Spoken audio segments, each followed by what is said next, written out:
Eric? We have a question now. Wayne from Bangor. Back in the day, I went to Shea Stadium and saw Mark McGwire in a doubleheader against the Mets. Wondering what your thoughts are on the beginning of the steroid era and what you think about the best players being eligible for the Hall of Fame.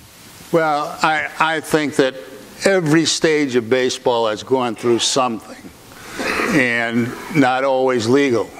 And I think there are players in the Hall of Fame who've done things that probably are worse than steroids.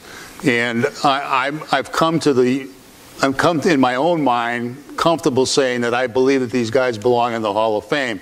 Because at that particular time in the game, you had to take them to keep up with everybody else that was taking. The whole league was taking steroids.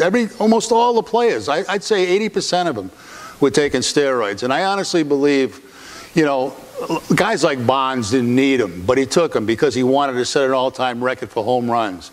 You know, he was upset that McGwire had hit so many, so he wanted to take steroids so he could beat him, you know, stuff like that.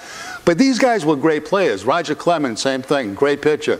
You know, but got caught up in the steroid thing and never did admit it.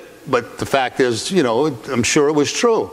But I honestly believe, and it's not a popular belief, but I think that those guys do belong in the Hall of Fame. I really believe it because I think there's some scumbags in there from years ago that probably don't belong in there because of, you know, stuff that they did on and off the field.